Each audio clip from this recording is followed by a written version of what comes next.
अल्लाह तारा का एक गीत सुना देता है।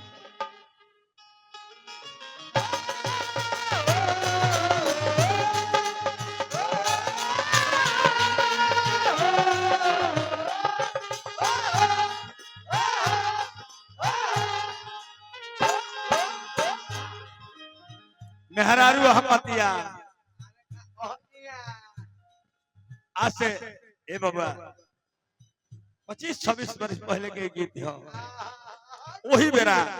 जेना मेरा चिट्ठी पत्र लिखात रहे मोबाइल युग ना रहे पलमा पोस्टकार्ड पर लिख के भेज देले रहे जे अगला महीना में आवत नहीं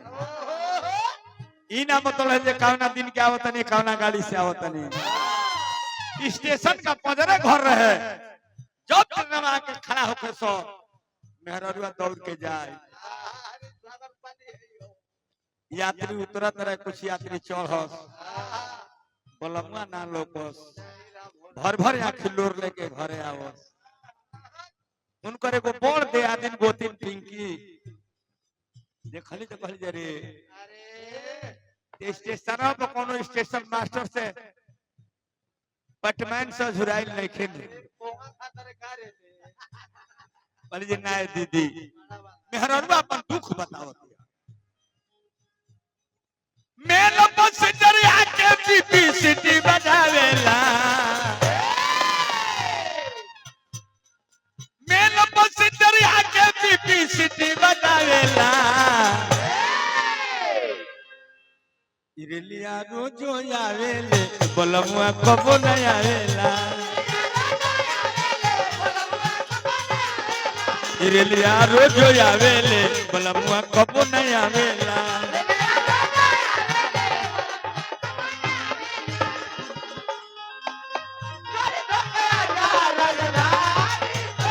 राजा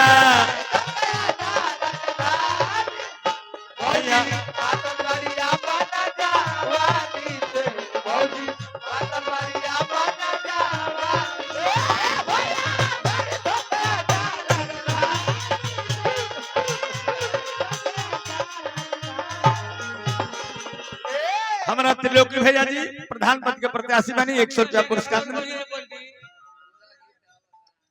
भैया मुन्ना बहादुर सिंह जी जिन्होंने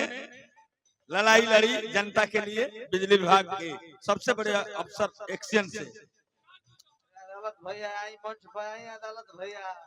हार्दिक अभिनंदन बा शुभकामना बा भोर ही से ताकते हो जाता दोपहरिया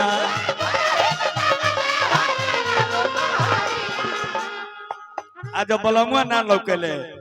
लोर भरी जाता हमारा भारी भारी ना चलिया हे लोर भर जाला हमारा भारी भारी ना जरिया रोजो आवे प्रेम बजावे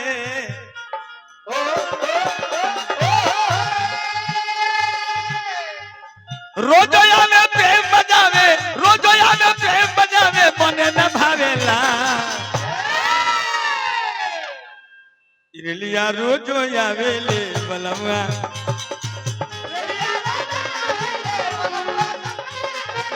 इरेलिया रोजो आवे ले बलमुआ कबो न आवे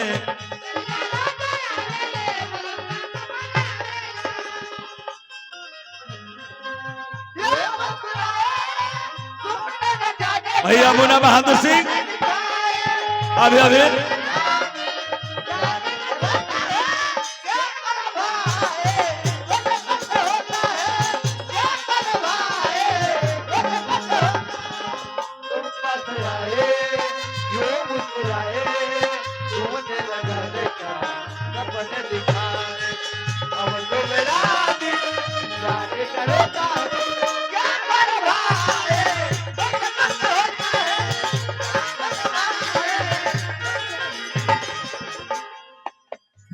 अभी अभी हमने के मन पर जुआ दिल के धड़कन नेताजी सुभाष चंद्र बोस के तरह अपनी मर्यादा अभिमान को रखने वाले भैया मुन्ना बहादुर सिंह उपस्थित होने हम पहले हम पहले हैं।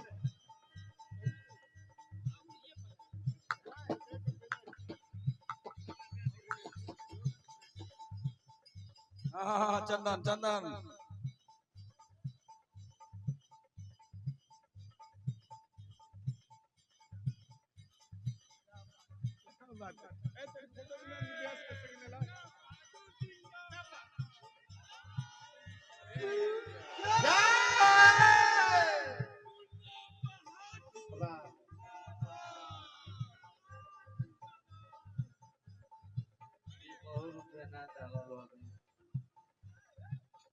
अभी अभी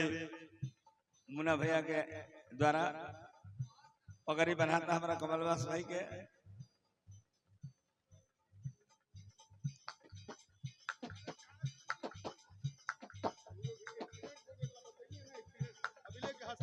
जी जी हमारा बुझाइल हमारा समाचार मिल रहा मुन्ना भैया द्वारा हमारा कभी सम्मानित पगड़ी बांध के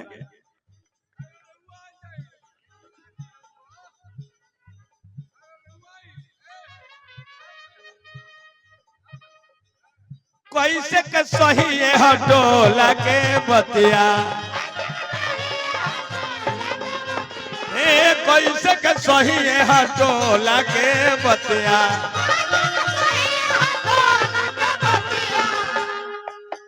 के राजा भाग गईले हमारा से भतिया के राजा भाग गईले हमारा से भतिया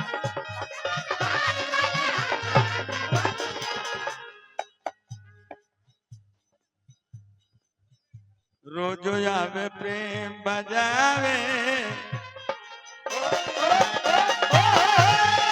रोज आवे प्रेम बजावे मने न भावेला। अब हमने के बीच में मुन्ना भैया उपस्थित बने कुछ अपना जुबान से इस समिति के हमने के कही के संबोधन करी यह हमार हार्दिक हार्दिक इच्छा बा। क्यों इन्होंने जो हमारी